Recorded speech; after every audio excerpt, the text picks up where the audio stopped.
صلی علی محمد مولی محمد۔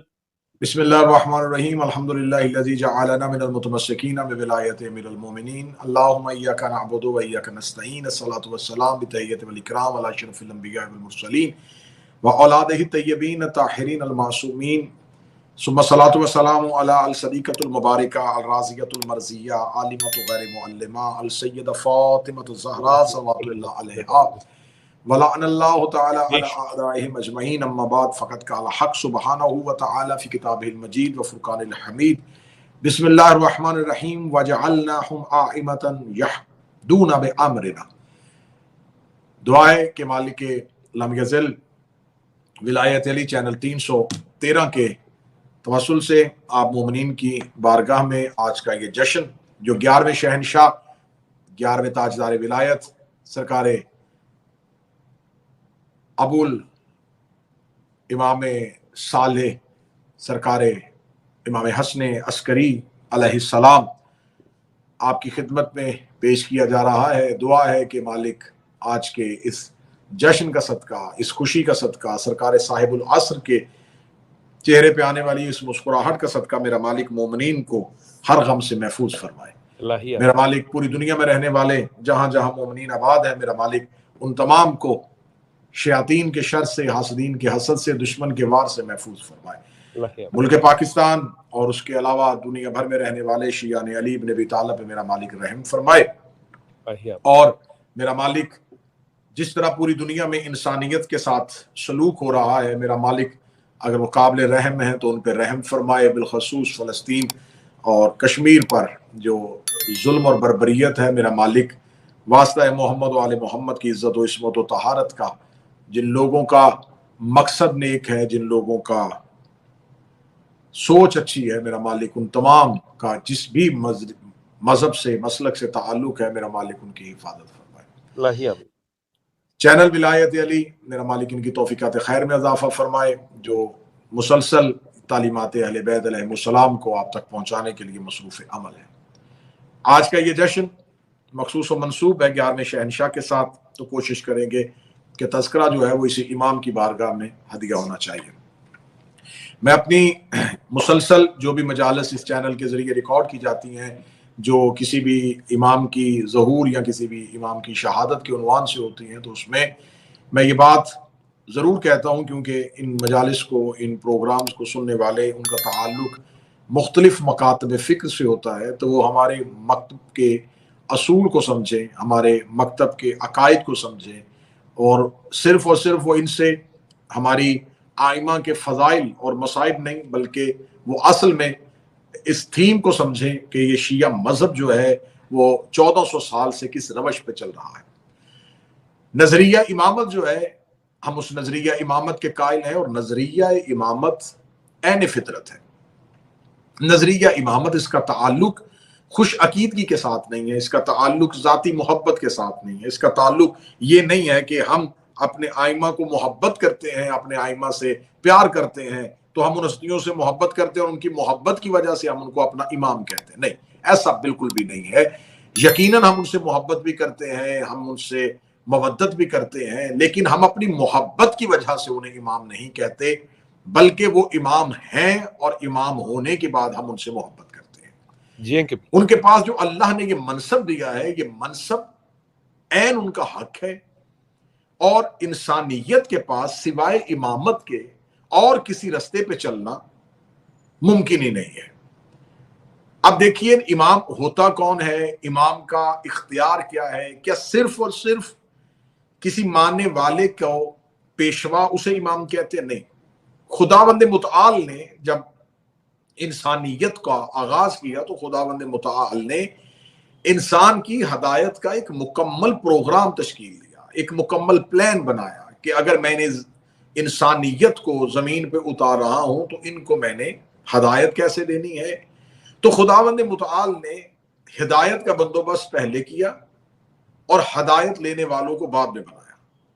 یعنی کہ وہ کتنا بڑا کارساز ہے، وہ کتنا بڑا قادر مطلق ہے کہ اس اللہ نے ہدایت لینے والوں کو بعد میں خلق کیا، ہدایت دینے والوں کو پہلے خلق کر دیا۔ کیا بات ہے کہ کوئی ایک لمحہ بھی بغیر ہادی کے نہ گزرے.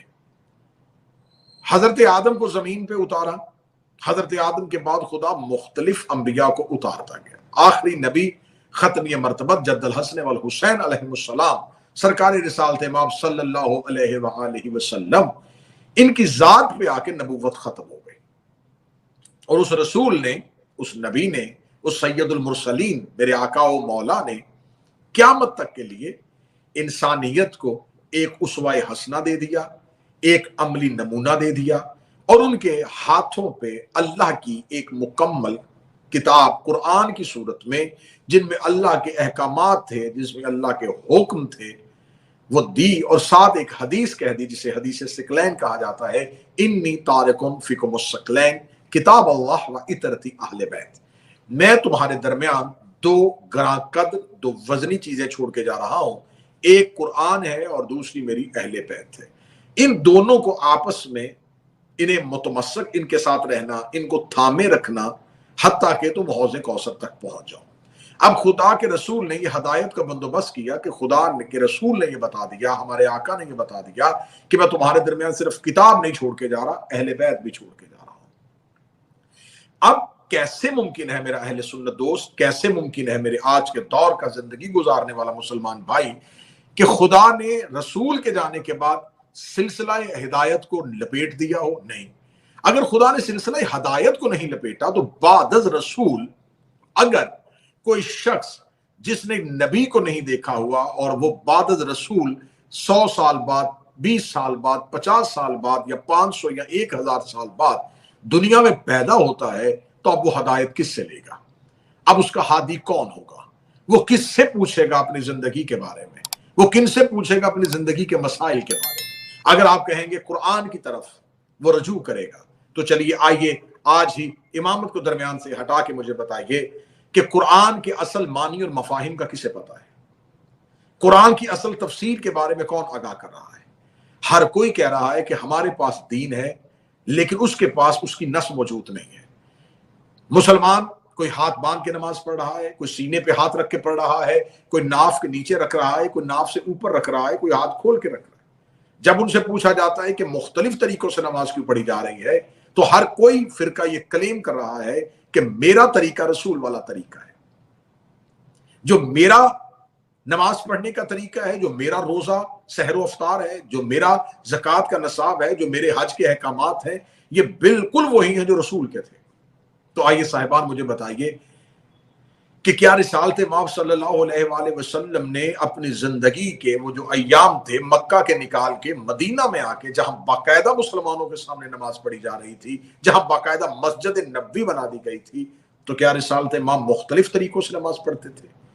کیا رسالت مآب کبھی سینے پہ ہاتھ رکھتے تھے، کبھی ناف پہ ہاتھ رکھتے تھے، کبھی ناف کے نیچے رکھتے تھے تو کبھی کھول کے پڑھتے تھے؟ کیا مختلف طریقوں سے نماز پڑھتے تھے؟ نہیں. رسول اللہ صلی اللہ علیہ وآلہ وسلم نے تو ایک طریقے سے نماز پڑھی. تو آج مسلمانوں کے ہر فرقے کے پاس طریقے الگ کیوں ہیں؟ آج ہر کوئی یہ کلیم کیوں کر رہا ہے کہ میرا طریقہ رسول والا ہے؟ چلیے پھر اگلی انٹرسٹنگ بات سنیے گا. نماز وہ عبادت ہے جو دن میں 5 دفعہ رپیٹ ہوتی ہے. روزے سال میں ایک بار آتے ہیں، حج سال میں ایک دفعہ کیا جاتا ہے، زکوٰۃ سال میں ایک مرتبہ دی جاتی ہے. چلے جو سال کے بعد کیا جائے، کہا جا سکتا ہے کہ 1 سال کے بعد ہوئی تھی، شاید امت کو بھول گئی ہو. جو کام دن میں نبی 5 دفعہ کرتے تھے، امت کو ابھی تک وہ یاد نہیں. آج تک امت یہ یاد نہیں کر سکی جو کام دن میں رسول 5 دفعہ رپیٹ کرتے تھے وہ یاد نہیں. تو جو کام 5 دفعہ کیا اگر امت وہ بھول گئی ہے تو غدیر تو ایک دن آیا تھا. لہٰذا اب ہر کوئی یہ کلیم کر رہا ہے کہ میرا طریقہ رسول والا ہے، میرا ترک رسول والا ہے. طریقہ رسول والا نہیں ہے. آپ نے رسالت مآب کو نماز پڑھتے ہوئے نہیں دیکھا. آپ تک یہ طریقہ کس نے پہنچایا؟ آپ کہیں گے کہ ہمارے آئمہ نے. تو اس کا مطلب ہے جھگڑا قرآن کی وجہ سے نہیں ہے، جھگڑا رسول کی وجہ سے نہیں ہے، جھگڑا امام کی وجہ سے. جیو قبلہ جیو. جھگڑا اس بات پہ نہیں ہے کہ ہمارا اللہ ایک نہیں ہے. شیعہ کسی اور خدا کو سجدہ کرتے ہیں، اہل سنت کسی اور کو کرتے ہیں، اہل حدیث کسی اور کو کرتے ہیں، دیوبندی مکتب، بریلوی مکتب، یہ تمام مکاتب ایک ہی اللہ کو سجدہ کرتے ہیں. یہ ایک ہی قرآن سے رہنمائی لیتے ہیں. یہ ایک ہی رسول کی امت ہے، نہ اللہ بدلا ہے، نہ رسول بدلا ہے، نہ کتاب بدلی ہے، نہ خانہ کعبہ بدلا ہے، لیکن تمام کے طریقے اس لیے بدل گئے ہیں کہ ان تمام کے پاس امام ایک نہیں ہے۔ جس نے جسے معتبر سمجھا اسے اپنا امام بنا لیا۔ اب سوائے مکتب اہل بیت کے، یہ بات ریکارڈ کی صورت میں کہہ رہا ہوں کہ سوائے مذہب اہل بیت کے کوئی مسلمانوں کا مسلک یہ کلیم نہیں کر سکتا کہ اس کا امام معصوم ہے۔ سوائے مذہب اہل بیت کے ماننے والوں کے شیعان اہل بیت کے علاوہ کوئی فرقہ کلیم نہیں کر سکتا کہ ہمارا امام رسول کے خاندان میں سے۔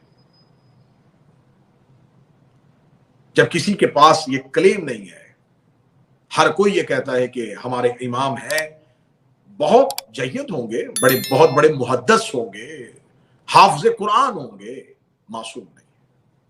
اگر غیر معصوم ہے تو خطا کا امکان ہے، تصور غلطی ہے، نہیں کرتے ہوں گے، چلے یہ بھی مان لیتے، امکان ہے، تصور ہے کہ غلطی کی کوئی نہ کوئی صورت موجود ہے۔ تو اگر آپ دین کی مکمل رہنمائی ان سے لیں گے تو اگر ان کے کسی ایک بتائے ہوئے دینی حکم میں غلطی ہو گئی تو اب قیامت والے دن اس چیز کا جواب آپ دیں گے یا وہ امام دیں گے، کیونکہ آپ کو اختیار تھا امام کے چراغ کا، آپ کو اختیار تھا کہ آپ سمجھیں کہ جھوٹے امام کون سے ہیں اور سچا امام کون سا ہے۔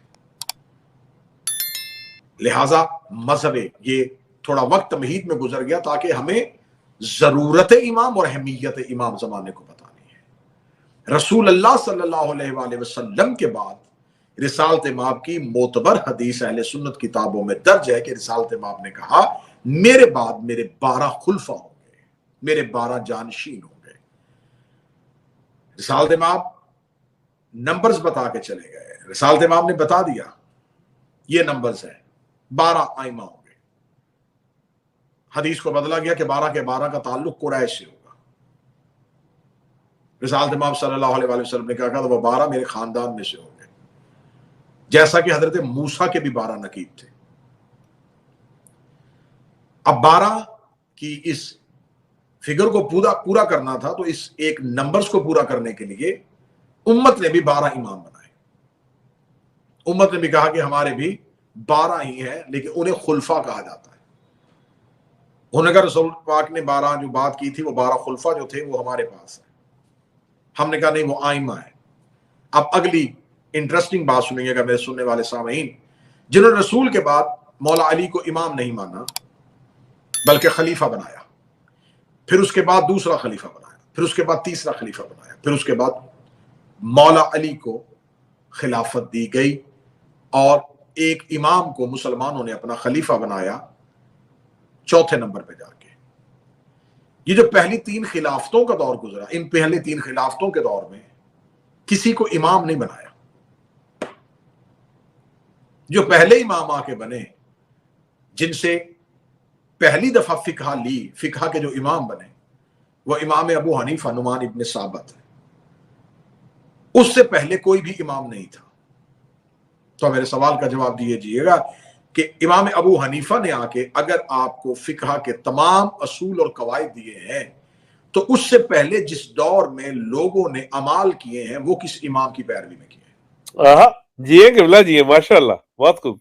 ہم نے تو رسول کے بعد ایک لمحہ بھی بغیر امام کے دیکھا ہی نہیں۔ ہم نے تو رسالت مآب صلی اللہ علیہ وسلم ایک سنگل لمحہ بھی نہیں، ایک دن بھی نہیں ایسا۔ پھر آپ کے پاس چوتھی خلافت کے دور میں تو حضرت علی آ گئے، پھر جب 5ویں خلافت کا دور آیا تو اس ایک طرف معاویہ ہے اور ایک طرف امام حسن ہے۔ اب اگر آپ نے خلافت میں ہی امامت کو تلاش کرنا ہے تو میرا بھائی پھر آپ کا حق بنتا ہے کہ آپ آج بھی تواریخ میں لکھتے ہیں کہ امام حسن نے معاویہ سے صلح کر لی تھی، تو پھر آپ لفظ امام مولا حسن کے ساتھ کیوں لکھ رہے ہیں؟ جب خلافت ان کو دی گی تو لفظ امام کو ٹرانسفر کریں، یہ لفظ امام بھی ان کا ٹائٹل بنائے، نہیں بنا سکتے۔ جب آپ یہ مانتے ہیں کہ صلح ہونے کے باوجود بھی آپ انہیں امام نہیں مان سکتے، تو جب صلح کے باوجود آپ امام نہیں انہیں مان سکتے تو پھر ہم بتائیں ہم جنگ کے باوجود امام کیسے مان لیں؟ لہٰذا ہمارے پاس یہ تصور ہے کہ بعد رسول، اور یہی عین عقیدہ ہے، یہی عین فطرت ہے کہ ایک لمحہ بھی انسانیت بغیر ہدایت کے نہ رہے، تو رسول اللہ کے بعد امیر المومنین یہ ہمارے پہلے امام ہیں، اور پھر اس کے بعد یہ پوری کی پوری نسل رسول، پورے کے پورا خاندان رسول، جن میں کوئی ایک بھی غیر معصوم نہیں ہے، کسی ایک کا بھی تعلق جو ہے وہ نسل رسول سے باہر نہیں ہے۔ اب آج اس امام کا تذکرہ ہے، اس میرے آقا و مولا، ان کا نام نامی اسم گرامی جو ہے وہ حسن ہے، لیکن لقب میرے مولا کا جو ہے وہ عسکری ہے، اور میرے مولا کو اسی لقب کے ساتھ یاد کیا جاتا ہے۔ میرے مولا کے ظہور کے متعلق دو طرح کی روایات موجود ہیں۔ پہلی روایت یہ ہے کہ میرے مولا کا جو دنیا میں ظہور ہے وہ 8 ربیع الثانی ہوا ہے، اور دوسری ایک روایت ہے کہ نہیں، شاید 10 ربیع الثانی، لیکن 8 اور 10 یہ دو ہی روایات ملتی ہیں مولا امام حسن عسکری علیہ السلام کے دنیا میں ظہور سے متعلق۔ میرے مولا فرزند ہیں سرکار حضرت امام علی نقی علیہ السلام کے، اور ان کی والدہ کا نام جناب سلیل خاتون ہے، اور یہ شہزادی ہیں۔ اب میں اکثر اپنے مختلف مجالس اور محافل میں یہ بات اس چینل میں بھی کئی دفعہ ریکارڈ کروا چکا ہوں کہ کچھ ہمارے آئمہ کے بعد کچھ امام ایسے تھے جن کا دنیا میں ظہور پوشیدہ رکھا گیا، جیسا کہ اس کی مثال قرآن میں موجود ہے کہ خدا نے حضرت موسیٰ کی دنیا میں آمد کو پوشیدہ رکھا تھا۔ وہ اس وجہ سے پوشیدہ رکھا تھا کہ فرعون کو خبر مل گئی تھی، بنی اسرائیل کے کاہنوں اور نجومیوں نے اسے بتا دیا تھا کہ ایک آئے گا جو تیری خدائی کو تباہ کر دے گا، تو لہٰذا وہ اس سے بچنے کے لیے وہ بار بار قرآن میں پورا واقعہ ہے کہ وہ بنی اسرائیل کے بچوں کو قتل کروا دیا کرتا تھا اور بیٹیوں کو بنی اسرائیل کی زندہ رکھتا تھا۔ اب یہ عین قرآن ہے، یہ اصول قرآن ہے کہ جب دشمن جو ہے وہ آپ کے نظام کا مخالف ہو تو آپ کے نظام کو منقطع کرنے کے لیے، ڈسٹرب کرنے کے لیے، روکنے کے لیے وہ مختلف ہیلے اور بہانے کرتا ہے۔ بالکل ایسا ہی ہوا کہ یہ پہلی جو امامت جسے پوشیدہ رکھا گیا وہ میرے 7ویں امام کی آمد تھی، کیونکہ چھٹے شہنشاہ نے ایک علمی میدان کو زرخیز کر دیا تھا اور دنیا کو پھر دوبارہ اہل بیت کی طرف مرغوب کر دیا تھا، دنیا پھر اہل بیت کی طرف پلٹ آئی تھی، تو اس وقت جو عباسی خلفاء تھے وہ پریشان ہو گئے اور انہوں نے امام کی آمد کو، نسل امام کو منقطع کرنے کی تجویز سوچی، تو سرکار حضرت 7ویں شہنشاہ حضرت امام موسیٰ کاظم کی آمد کو اللہ نے پوشیدہ کر دیا۔ یہ ہمارے پہلے امام تھے جن کی آمد کو خداوند متعال نے پوشیدہ رکھا، اور پوشیدہ ہوئے تو ساتھ ہی جو امام صادق علیہ السلام کے فرزند حضرت اسماعیل تھے، لوگ یہ سمجھے کہ حضرت اسماعیل جو ہیں وہ امام ہیں، اور آج بھی ایک فرقہ ہے جو حضرت اسماعیل کو سرکار صادق آل محمد کے بعد امام کہتا ہے، جسے اسماعیلیہ کہتے ہیں۔ اب اس کے بعد یہ میرے امام جو ہیں ان کی آمد بھی جو وہ بھی پوشیدہ ہے۔ وہ پوشیدہ اس لیے ہے کہ جیسے جیسے امامت کے نمبرز کم ہو رہے تھے تو 12ویں امام کا ایک خوف جو ذہنوں پہ تھا، اس خوف کو ختم کرنے کے لیے 7ویں 8ویں امام کے بعد مسلسل یہ پلاننگ ہو رہی تھی کہ اب کسی نہ کسی طریقے سے ہمیں ہر صورت میں خاندان اہل بیت کا سلسلہ روکنا ہے، نسل امامت کو روکنا ہے، تاکہ ہم یہ 12 کی نمبرنگ جو ہے وہ پوری نہ ہونے دیں، اور کسی صورت میں 6 یا 7ویں امام کے بعد پھر 8ویں امام، اور 8ویں امام کے بعد تو باقاعدہ انہوں نے 8ویں امام کو مدینہ سے منتقل کیا، 7ویں شہنشاہ کو مکمل بغداد میں رکھا، 8ویں شہنشاہ کو طوس لے گئے، پھر 9ویں امام جو تھے میرے سرکار حضرت محمد تقی علیہ السلام ان کو بھی سامرا منتقل کر دیا، پھر 10ویں امام جو ہیں حضرت امام علی نقی علیہ السلام ان کو بھی سامرا میں شاید نویں امام کے حالات زندگی میں جب گفتگو ہوئی تو میں بتا چکا تھا کہ سامرا ایک فوجی چھاؤنی ہے جس کے اندر امام کو اس وجہ سے رکھا گیا تاکہ امام ہماری نگاہوں کے سامنے رہیں اور نسل امامت جو ہے وہ آگے نہ بڑھ سکے۔ اب جو چاہنے والے تھے جب وہ امام سے ملتے تھے تو اس وقت بھی امام یہ چاہتے تھے کہ شاید جیسا کہ حضرت اسماعیل کے لیے ہو گیا تھا تو میرے دنیا سے ظاہری طور پہ پردہ کرنے کے بعد میرے ہی چاہنے والے کہیں مختلف حصوں میں تقسیم نہ ہو جائیں، تو امام اپنے چاہنے والوں کو مختلف اوقات میں اگلے امام کے بارے میں آگہی دیتے تھے، جیسا کہ شیخ مفید نے الارشاد میں لکھا ہے کہ یحییٰ بن یسار عنبری اس سے ایک روایت لی ہے کہ حضرت امام ہادی علیہ السلام نے اپنی شہادت سے 4 مہینے پہلے اپنی ایک وصیت میں یہ ارشاد فرما دیا تھا کہ میرے بعد میرا بیٹا حسن جو ہے وہ میرا جانشین ہوگا۔ پھر اس کے بعد مرحوم مقدس الدبیلی نے اس واقعے کو پورا تفسیر کے ساتھ لکھا۔ بحر الانوار میں علامہ مجلسی نے لکھا کہ مختلف اوقات میں مختلف شیعہ جب مولا سے ملنے کے لیے آتے تھے تو مولا ہر ایک ملنے والے کو مختلف طریقوں سے امام کے بارے میں آگہی دیتے تھے۔ ایک شخص تھا ابو ہاشم، اور وہ مختلف لوگ اس سے رابطہ کرتے تھے کہ کیونکہ یہ 10ویں امام کے زیادہ قریب ہے اور امام سے ملاقات کرتا ہے تو لوگ اپنے مسائل ابو ہاشم کو دے دیا کرتے تھے کہ ابو ہاشم یہ ہمارے مسائل جو ہیں وہ امام کی بارگاہ تک پہنچا۔ تو وہ مختلف سوالات لکھتا رہتا تھا، خطوط رکھ لیتا تھا کہ جب میں مولا کے پاس جاؤں گا تو میں مولا کو جا کے ان مسائل کے بارے میں آگاہ کروں گا۔ تو یہاں ایک بات ذہن میں رکھیے گا کہ مولا کے ایک بڑے فرزند تھے ابو محمد 10ویں شہنشاہ کے، جو 11ویں شہنشاہ کے بھائی تھے۔ وہ مولا کی زندگی میں دنیا سے پردہ فرما گئے، 10ویں شہنشاہ کی زندگی میں پردہ فرما گئے۔ تو ان کی انتقال کی خبر جب پہنچی تو یہ تذبذب کا شکار ہو گیا کہ امام کے اگر بڑے فرزند انتقال فرما گئے ہیں، دنیا سے پردہ کر گئے ہیں، تو اب آنے والے امام جو ہے وہ کون ہوں گے؟ کیونکہ امام تو ظاہری طور پہ ان کے قید خانے میں ہے۔ تو لیکن اس نے یہ سوال جو ہے وہ اپنے خط میں نے لکھا، ذہن میں سوچا جب یہ خط لکھ رہا تھا، اس نے خط بند کیا اور کسی نہ کسی طریقے سے امام تک وہ خط پہنچا دیا۔ جب امام تک خط پہنچا تو امام نے اس خط کا جواب جو لکھا، وہ جواب سنیے گا۔ امام نے فرمایا کہ میں تمہیں اس خط کے جواب میں وہ چیز کے بارے میں خبر دینے لگا ہوں جو تم نے سوچی تھی لیکن پوچھی نہیں تھی، جو تم نے سوچی ضرور ہے، پوچھی نہیں۔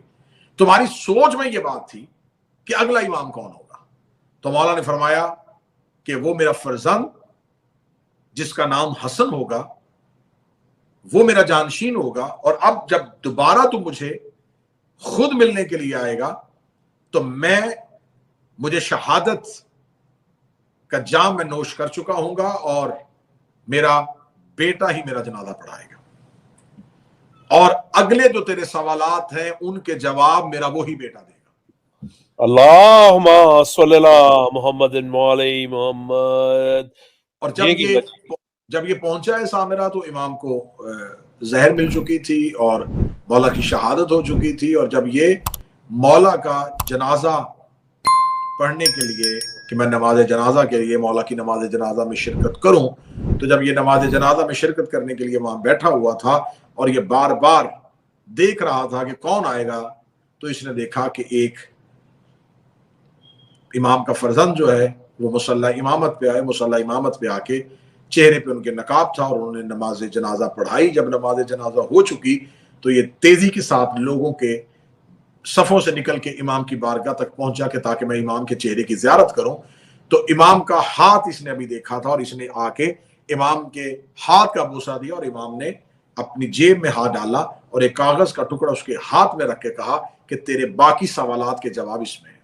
آہا سبحان اللہ، جو تو نے سوال بارگاہ امام علی نقی علیہ السلام نے کیے تھے۔ تو کیونکہ یہ وہ شخص تھا جو لوگوں کے ساتھ متعلق تھا تو امام نے اس تک پہنچا دیا کہ اب اگلا امام میں ہوں۔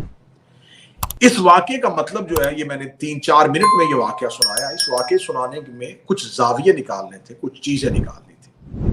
پہلی چیز یہ ہے، امت کا کام نہیں ہے امامت کے لیے خوف میں رکھنا، امت کا کام، ماننے والے کا یہ کام نہیں ہے کہ وہ یہ سوچے کہ اب کیا ہوگا. ماننے والے کا کام ہے کہ وہ یقین کی حالت میں رہے. پہلا نتیجہ. دوسرا نتیجہ کہ جب یہ اپنے سوالات امام تک پہنچا رہا تھا تو یہ سمجھ رہا تھا کہ شاید اس کے بعد مجھے ان سوالوں کا جواب نہیں ملے گا. امام نے اس کی سوچ کی نفی کی. امام خود بھی 10ویں امام بھی سوال کا جواب دے سکتے تھے، لیکن 10ویں امام نے مؤخر کیوں کیا کہ اب ان سوالات کا جواب میرا بیٹا ہی دے گا، کیونکہ تو نے اس نیت کے ساتھ سوال کیے کہ انہی کی زندگی میں پوچھ لوں، پتہ نہیں ان کے بعد کیا ہوگا. تو امام نے اس کے اس عقیدے کی وجہ سے، اس کی اس ایک سوچ کی وجہ سے امام نے اسے ایک آزمائش میں ڈال دیا کہ انتظار کرو، اب وہی دے گا. تو امام کا کام ہوتا ہے ماننے والے کی آزمائش کرنا. ماننے والے کا کام نہیں ہوتا کہ اپنے مولا کی آزمائش کرے. جیو قبلہ جیو، ماشاءاللہ. تیسری فکر اس میں سے صاحبان یہ نکلتی ہے کہ جب یہ امام کی بارگاہ تک پہنچا تو میرے آقا و مولا، میرے 11ویں شہنشاہ حضرت امام حسن عسکری علیہ السلام نے پہلے اس کے سوالات کے جواب دیے کہ یہ لو، تم شک میں نہ رہنا، کیونکہ اگر تم شک میں پڑ گئے تو لوگ تو ہم سے مل نہیں رہے، ہمارے شیعہ تو ہم تک پہنچ نہیں رہے، ہمارے محبین تو ہم تک پہنچ نہیں رہے. تم جا کے ہمارے شیعوں کو ہمارے بارے میں بتاتے ہو، تو اگر تم ہمارے شیعوں کو بتانے والا ہی ہم پہ شک میں چلا گیا تو محبین کہاں چلے جائیں گے؟ اب اس کا اگلا زاویہ میرے صاحبان یہ تھا کہ جو اپنے آقا و مولا کے بارے میں عام شیعوں کو بتاتے ہیں ان کو امام پہ مشکوک نہیں ہونا چاہیے، ان کو مولا کے اختیارات پہ شک نہیں کرنا چاہیے، ان کو مولا کے ہونے پہ شک نہیں کرنا چاہیے. اگر ان کے ذہن میں یہ شک آ جائے تو پھر وہ امام اور ماننے والوں کے درمیان سے ہٹ جائے. بے شک، کیونکہ ان کا کام ماننے والوں کو اپنے آقا و مولا کے تک لے کے جانا ہے، نہ کہ اپنے آقا و مولا سے دور کرنا ہے. تو اب 11ویں شہنشاہ جو ہے، اس کا پہلا حصہ جو ہے آج کی گفتگو کا، کہ ان کی آمد کو بھی پوشیدہ رکھنا اس لیے ضروری تھا تاکہ امت جو ہے وہ اپنا ہدف جس کی کوشش کر رہی ہے اس میں ناکام ہو سکے. میرے 11ویں شہنشاہ، جب یہ اب ان کو عسکری کہا جاتا ہے، اب اس میں دو چیزیں ہیں تاریخی اعتبار سے، دو واقعات ملتے ہیں. پہلا واقعہ یہ ملتا ہے کہ مولا جس چھاؤنی میں رہتے تھے، جس کینٹ ایریے میں رہتے تھے، کیونکہ عربی زبان میں عسکری فوج کو کہتے ہیں، تو اس علاقے کا، اس محلے کا نام عسکر تھا، جس کی وجہ سے یہ دونوں آئمہ کے القابات میں سے عسکری کا اضافہ ہو گیا، جس کے لیے آج بھی ہم سامرا میں جائیں تو عسکریین کہا جاتا ہے کہ ہم زیارت عسکریین کے لیے جا رہے ہیں. تو یہ دو عسکری ہیں. ایک واقعہ یہ ملتا ہے کہ جب معتمد ملعون کے دور میں، جب اس نے 11ویں شہنشاہ کو زندان سے نکال کے بلوایا تھا اور بلوا کے کہا تھا کہ آئیں، جب اس کی فوج کی پریڈ ہو رہی تھی کہ میں آپ کو اپنی افواج کے بارے میں دکھاؤں کہ میرے پاس کتنا بڑا لشکر ہے، میرے پاس کتنی بڑی فوج اور کتنے مختلف ممالک کے دستے میں نے اکٹھے کر لیے ہیں. تو جب یہ اپنی افواج کی اپنی سالانہ پاسنگ آؤٹ پریڈ پہ، فوج پہ کہ لشکر کے معائنے کے لیے اس نے امام کو بلوایا، تو جب اس نے امام کو بڑے چبوترے میں کھڑا کیا کہ جو اس نے اپنے لیے بنوایا تھا تاکہ وہاں کھڑے ہو کے یہ لشکر کا معائنہ کر سکے، جب اس چبوترے پہ امام کو بلوایا اور امام کو بلوا کے یوں اس نے آگے کی طرف اشارہ کیا کہ ذرا میرا لشکر دیکھے، تو اس کا اشارہ یوں زمین کی طرف تھا یا امام نے اشارہ یوں کیا. نعرہ حیدری علی. اس کا اشارہ عرضی تھا، امام نے آسمانی کیا. تو اس سے پہلے کہ یہ مولا کو اشارہ کرے کہ یہ دیکھیں، مولا نے فرمایا یہ دیکھ.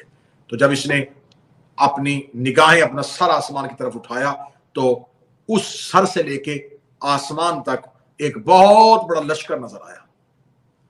تو یہ خوف زدہ ہو کے زمین پہ بیٹھا اور زمین پہ بیٹھ کے اپنے ہاتھ اپنے سر پہ رکھ کے کہنے لگا، اے فرزند علی النقی، بتا یہ کیا ہے؟ امام نے فرمایا یہ ہمارا لشکر ہے.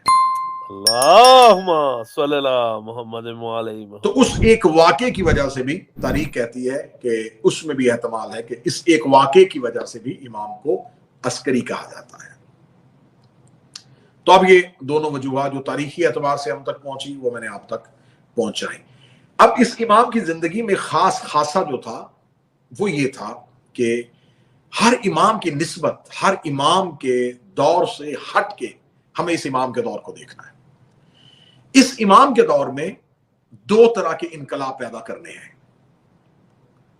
دو ریولیشن جو ہیں وہ زمانے تک لے کے آنی ہے. پہلی ایک علمی انقلاب جو امام کی ذمہ داری ہے, لوگوں کو دین کے بارے میں بتانا, لوگوں کو فقہ کے بارے میں بتانا, لوگوں کو علوم کے بارے میں بتانا, قرآن اور اللہ سے متمسک رہنے دینا. یہ بحیثیت امام ذمہ داری تھی. دوسری ایک ذمہ داری امام نے بہت بہترین ادا کی کہ 12ویں سے پہلے ایک ایسی تحریک پیدا کرنا, ایک ایسا انقلاب پیدا کرنا کہ 12ویں کو آخری حجت کو زمانے میں ظاہری طور پہ تھوڑا عرصہ رہنا ہے. تو ان چند سالوں کا جو اس ظاہری 12ویں امام نے جو چند سال کا کام کرنا ہے, اس کا بقیہ کام بھی اس 11ویں امام نے اپنے ہی دور میں کرنا ہے. لوگوں کو امام کی غیبت سے متعلق اتنا یقین ان کے ذہنوں میں بھر دینا کہ ان کے ذہنوں میں یہ چیز تیار ہو جائے کہ امام بھی غائب ہو سکتا ہے. اللہم صلی اللہ محمد علیہ محمد. جی قبلہ جی, کہ اگر امام غیبت میں ہو تو امام کے ساتھ کیسے تعلق رکھنا ہے. اب اس کے لیے آپ سوال رکھیں گے کہ مولا نے کیا اس کے لیے کیا تیاری ہوئی تھی, کیسے لوگوں کے ذہن سازی کی گئی تھی, کیسے لوگوں کے ذہن بنائے گئے تھے. اس کے لیے یہ کہ میرے مولا قید خانے میں ہوتے تھے, ماننے والے اپنے گھروں میں ہوتے تھے. اب جب ماننے والے گھروں میں ہیں اور امام قید خانے میں ہے تو یقیناً امام اور ماننے والوں کے درمیان ایک فاصلہ ہے. وہ فاصلہ کس چیز کا ہے؟ زندان کا.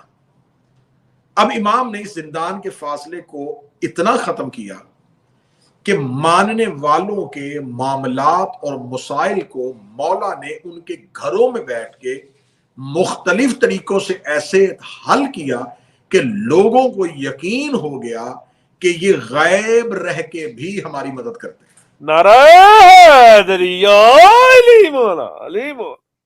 جی قبلہ جی. تصور غیبت یہ 11ویں شہنشاہ کی بہت بڑی ذمہ داری تھی. اگر میرے 11ویں شہنشاہ اس دور کے لوگوں کو, جیسا کہ اب جب رسالت مآب مکہ میں آئے تھے تو اس وقت لوگوں کے پاس گھروں میں نظر آنے والے خدا تھے. اب رسول نے کیا منوانا تھا؟ نہ نظر آنے والا خدا. تو نہ نظر آنے والا خدا منوانے کے لیے لوگوں کے ذہن تیار کرنے کے لیے رسالت مآب کو 40 سال لگے.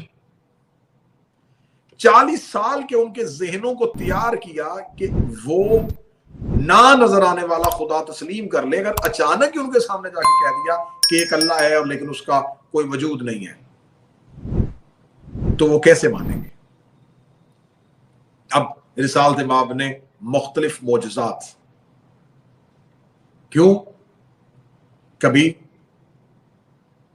چاند 2 ٹکڑے کر رہے ہیں, کبھی درخت کو چلنے کا حکم دے رہے ہیں, لوگوں کو ان کے گھروں کی خبریں بتا رہے ہیں, ایران کے رہنے والوں کو کسرا کی خبریں, روم کی رہنے والوں کو ان کی خبریں. تو لوگوں کو پتہ چل گیا کہ یہ جو محمد ابن عبداللہ ہیں ان کا کوئی ایسا خدا ہے جو ہر جگہ دیکھ رہا ہے. اب مختلف معجزات, مختلف نشانیوں کے ذریعے لوگوں کا ذہن ایسا بنا دیا کہ اب ان کو اللہ کو سامنے نہ دے کے تسلیم کرنا آسان ہو گیا. میرے مالک نے لوگوں کے ذہنوں کو ایسا زرخیز کر دیا کہ امام کے نہ ہونے کے باوجود بھی امام کو ماننا ان کے لیے آسان ہو گیا. ایک بڑا مشہور واقعہ, لیکن اس میں بھی یہی نتیجہ نکلے گا کہ جب ایک شخص جو تھا، ایک عیسائی پادری جو تھا، وہ مختلف ایک ایسا دور آیا تھا کہ قحط ہو گیا تھا اور بارش نازل نہیں ہو رہی تھی اور لوگ نکل آئے تھے اور مسلمان جو ہے وہ نماز استسقاء پڑھ رہے تھے اور لوگ جو ہیں وہ اللہ کو پکار رہے تھے اور بار بار اللہ سے مناجات کر رہے تھے، بارش کی دعائیں کر رہے تھے. تو عیسائی پادری جو ہے وہ اس کو خبر ملی کہ لوگ بارش کے لیے تڑپ رہے ہیں، تو وہ اپنے گرجا سے باہر نکلتا ہے اور گرجا سے باہر نکل کے وہ جس بستی میں آتا ہے بستی کے لوگوں کو اکٹھا کرتا ہے، ان سے پوچھتا ہے مجھے اپنا کوئی مسئلہ بتاؤ. تو ان کا میجر ایک کامن ایک پرابلم یہی تھا کہ وہ کہہ رہے تھے کہ بارش نہیں ہو رہی. تو جب وہ کہتا ہے کہ بارش نہیں ہو رہی تو وہ آسمان کی طرف ہاتھ اٹھاتا اور اس بستی میں بارش ہو جاتی. لوگ اس کو جھک جاتے، جھکتے، ان کو عیسائی کرتا، اگلے شہر میں جاتا انہیں عیسائی کر دیتا، اگلے شہر میں جاتا انہیں عیسائی کر دیتا. معتمد عباسی کو خبر ملی کہ ایک عیسائی پادری ہے جو گاؤں کے گاؤں عیسائی کر رہا ہے. تو یہ ڈر گیا، یہ خوف زدہ ہو گیا. تو اس نے کہا اس کو بلوا کے لاؤ. جب اس کو بلوایا تو اس نے اس سے کہا کہ تو اس چیز سے باز آ. اس نے کہا کس چیز سے باز آؤں؟ اگر تو مسلمانوں کا خلیفہ ہے تو ایسا کر، جا کے میدان میں مسلح بچھا اور اپنے اللہ سے کیا بارش نازل کر. اگر تیرا اللہ تیرے کہنے میں بارش نازل کر دے گا، میں تیرے ہاتھ میں کلمہ پڑھ کے مسلمان ہو جاؤں گا اور جن گاؤں کو میں نے عیسائی کیا ان کو دوبارہ مسلمان کر دوں گا، بلکہ اپنا قبیلہ اور اپنے لوگوں کو بھی مسلمان کر دوں گا. آؤ. اب کون آئے گا؟ تخت پہ بیٹھنا بڑا آسان ہوتا ہے، تاج سر پہ رکھنے کی بڑی جلدی ہوتی ہے، لیکن جب سامنے سے یہ چیلنج آ جائے تو پھر بڑے بڑوں کو کہنا پڑتا ہے کہ اگر آج علی نہ ہوتے تو ہلاک ہو جاتے. جی نعرہ حیدری یا علی علی. اب قید خانے سے میرے آقا و مولا کو بلوایا گیا، میرے 11ویں شہنشاہ کو بلوایا گیا. بلوا کے معتمد نے کہا کہ پہلے میں علیحدگی سے امام سے ملنا چاہتا ہوں. علیحدگی میں گیا اور علیحدگی میں جا کے کہنے لگا مجھے خبر ہے آپ ہی حق ہے، مجھے خبر ہے کہ منصب آپ سے چھینا گیا ہے، لیکن کیا کریں یہ غلطی میں نے نہیں کی، یہ آباء و اجداد سے ہو رہی ہے. میں نے تو اس ایک رسم کو نبھایا ہے جو چلتی آ رہی ہے. لیکن اب مسئلہ یہ ہے کہ اب اگر بارش اس پادری کے کہنے پہ ہو جاتی ہے تو لوگوں نے میری خلافت کا انکار نہیں کرنا، اللہ کی ربوبیت کا انکار کر دینا ہے. اسے خبر تھی کہ امام جب بھی مشکل کے لیے آئے گا تو امام تب آئے گا جب مصیبت دین پہ آئے گی. بے شک. میرے 11ویں شہنشاہ نے کہا کہ یقیناً اگر مجھے یہ خبر ملتی کہ لوگ تجھے خلیفہ کی بیعت توڑ رہے ہیں تو میں کبھی بھی نہ آتا. مجھے خبر ہوئی ہے کہ لوگ ہمارے اللہ کی اطاعت سے نکل رہے ہیں.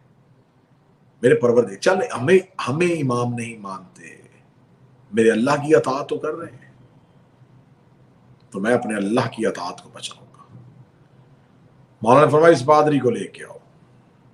جو پادری آیا، امام نے اس کا ہاتھ کی انگلیوں میں سے ایک ہڈی کو نکالا اور نکال کے مولانا فرمایا جا میدان میں جا کے دعا کر. جب کہ میدان میں جا کے دعا کر تو اس کا بدن کانپنا شروع ہوا. میدان کھچا کھچ بھرا ہوا تھا. لوگ انتظار کر رہے تھے کہ آج پادری خلیفہ کو پریشان کرے گا. پادری قدموں میں گرا، قدموں میں گر کے امام کو کہنے لگا مجھے معاف کر دیجیے. امام نے فرمایا یہ بنی اسرائیل کے ایک نبی کی ہڈی ہے، اس کے بدن کی ہڈی ہے جو تیرے آباء و اجداد سے ہوتی ہوئی تیرے تک پہنچ گئی ہے. تو اس ہڈی کو اپنے ہاتھ میں رکھ کے اللہ سے دعا کرتا ہے اور خدا بارش نازل کر دیتا ہے اس ہڈی کی برکت کی وجہ سے. یہ اعلان امام نے مجمع عام میں کیا. امام نے کہا سنو، اس ایک ہڈی کی وجہ سے یہ ہر گاؤں میں اللہ کی رحمت برسا رہا ہے. کس کی وجہ سے؟ اس ایک ہڈی کی وجہ سے. کس کی ہے؟ بنی اسرائیل کے نبی کی.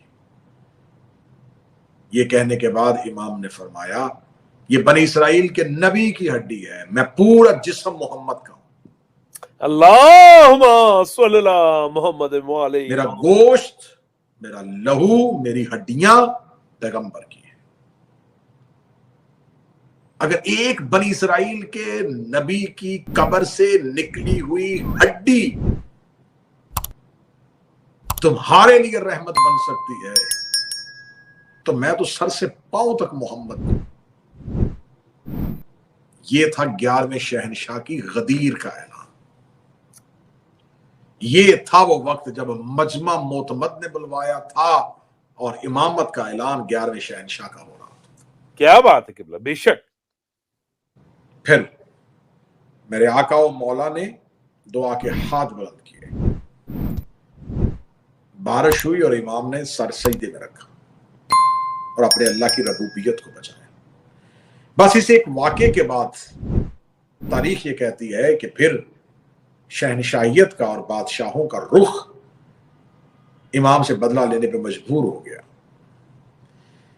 لیکن میرے مولا نے اپنے دور میں بڑی سیاسی تحریکیں برپا کی، بہت سیاسی تحریکیں برپا کی۔ مولا نے اپنے آخری بیٹے کی جانشینی سے پہلے اپنے آخری بیٹے میرے آقا و مولا میرے 12ویں سرکار صاحب العصر والزمان اجل اللہ تعالیٰ فرجہ الشریف کے محمد والی محمد زمانے میں ظاہر ہونے سے پہلے مولا نے ایسی زمین سازی کر دی تھی، ایسی زمین سازی کر دی تھی کہ میرے مالک نے 12ویں شہنشاہ کے ظاہر اور ہونے سے پہلے لوگوں کو اس بات پہ آمادہ کر دیا تھا کہ امام غائب رہ کے بھی ہدایت کر سکتا ہے۔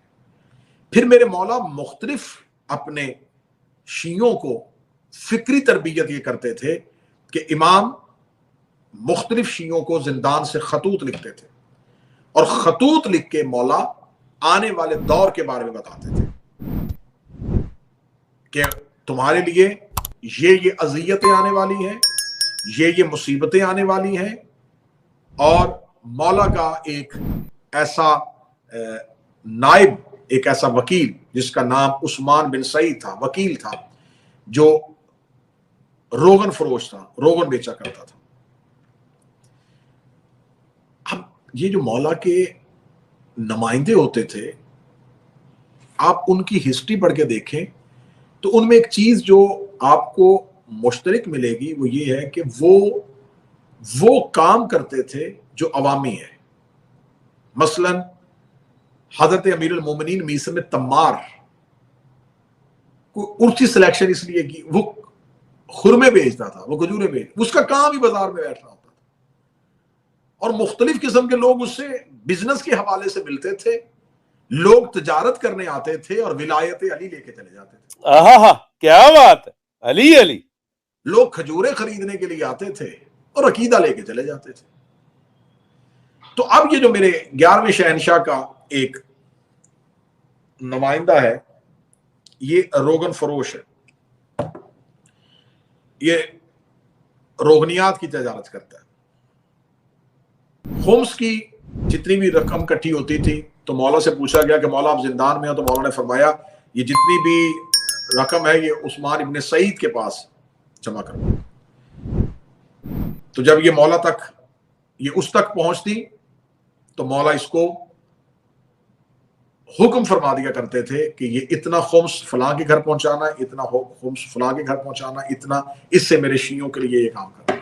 اور اس میں سے ایک وافر رقم جو ہے وہ مولا رکھتے تھے، اپنے شیعوں کی اس فکری تربیت کے لیے وقف کرتے تھے کہ ان تک غیبت کے دور میں ہونے والے نقصانات سے پہلے ہم ان کو مضبوط اتنا کر دیں کہ جب میرے آخری بیٹے کے دور میں ان کو مختلف قسم کی مصیبتوں اور اذیتوں میں ڈالا جائے تو یہ دنیاوی اور معاشرتی انداز میں کمزور نہ ہو۔ سبحان اللہ۔ اگر کسی کے بیٹے نے 12ویں آقا کے دور میں اذیت کا سامنا کرنا تھا تو اس کے باپ کا کاروبار اتنا وسیع کر دیا تھا کہ بیٹے کو معاش کی فکر نہ ہو۔ سبحان اللہ۔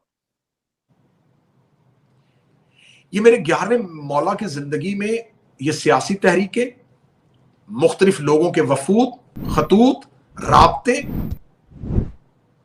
ذرائع ابلاغ کی تیزی، ایک نیٹ ورک کی تشکیل، یہ تمام چیزیں میرے 11ویں شہنشاہ کے دور میں، مختصر دور لیکن بڑا منظم ترین دور۔ مجھے پھر ایک جملہ یہاں پہ کہنا ہوگا کہ آج تک غیبت کبرا سے لے کے اب تک کی شیعت اگر اپنے امام کے ساتھ مربوط ہے تو میرے 11ویں مولا کی وجہ سے. نعرہ حیدری یا علی علی مولا علی.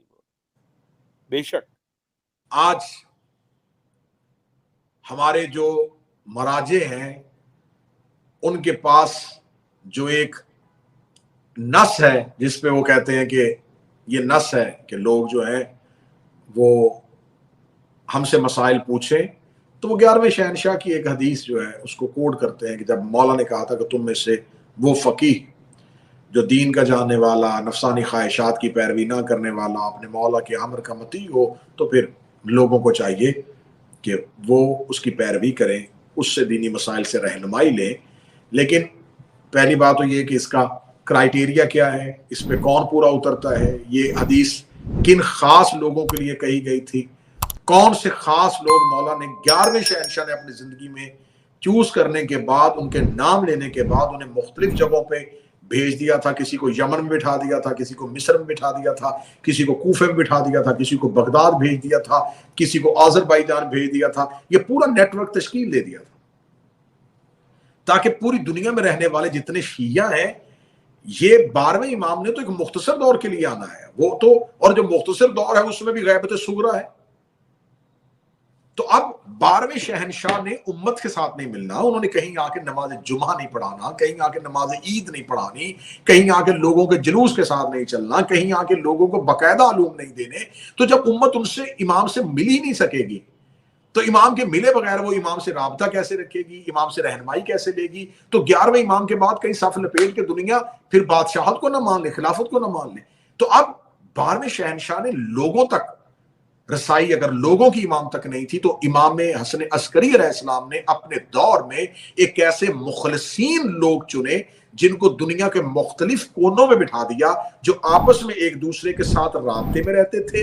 پھر ان کے آگے ایک چھوٹا سرکل تھا, وہ 4 لوگ امام زمانہ کے ساتھ رابطے میں رہتے تھے.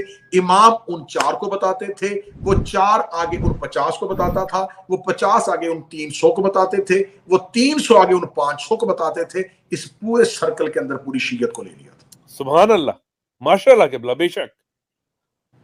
تو یہ امام اور ماننے والوں کے درمیان مختلف قسم کے لوگوں کو رکھ کے رہنمائی کروانا, یہ میرے 11ویں شہنشاہ کا بنایا ہوا نیٹ ورک ہے.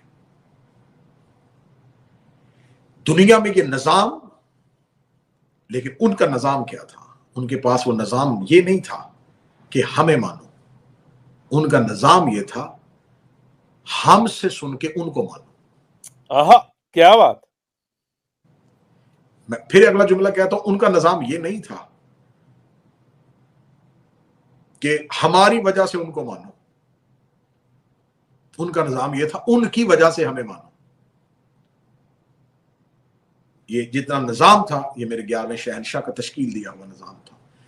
اور آج شیعت کے خطوط جو ہیں وہ تھوڑے ہلے ہیں, اس پیمانے میں خطوط استوار نہیں ہے جس پہ کہا گیا تھا کہ جس مسند پہ یعقوب کولینی تھے, جس مسند پہ مقدس اردبیلی تھے, جس مقام کو ہاشم بحرانی کو, تو ہمارے اوپر یہ الزام لگا دیا جاتا ہے کہ شاید ہم صرف آئمہ کو مانتے ہیں اور پھر ہم 12ویں امام کے بعد کہتے ہیں کہ ہم کسی کو نہیں مانیں گے. نہیں, ایسی صورت نہیں ہے. ہم ان راویان حدیث کے ماننے والے ہیں, ہم ان سے حدیث لیتے ہیں, ہم ان فقہا کو مانتے ہیں جنہوں نے ہم تک مولا کی حدیثیں پہنچائیں, ان کی حدیث ہم تک پہنچائیں. یہ ایک بہت بڑی لمبی فہرست ہے ان لوگوں کی جنہوں نے مذہب اہل بیت کی خدمت کی اور جو آج بھی اس نیٹ ورک کا حصہ ہیں, جو آج بھی اس ایک مولا کے بنائے ہوئے سلسلہ کار میں امت کو امام تک ملائے ہوئے ہیں. تو میری بہت بڑی دعا ہے آپ تمام احباب کے لیے, مولا آپ تمام احباب کو اسی طریقے سے سلامت رکھے, آپ کو ہمیشہ آباد و شاد رکھے. مولا ہمارے بھائی انتصار شاہ کے رزق معرفت میں, رزق ولایت میں اضافہ فرمائے. دیکھنے والوں کو, سننے والوں کو میری جانب سے ایک مرتبہ پھر اس جشن سعید پہ میں بے انتہا مبارکباد پیش کرتا ہوں, اور دعا ہے کہ مالک اس خوشی کا صدقہ مومنین کے گھروں کو ہمیشہ خوشیوں سے بھرے رکھے. ہمارے آقا و مولا کے ظہور میں تعجیل فرمائے اور میرے آقا و مولا کے اس بنائے ہوئے سلسلے کے ساتھ ہمیں مربوط رکھے اور ہمارا شمار جو ہے وہ مولا کے حقیقی ناصرین میں فرمائے.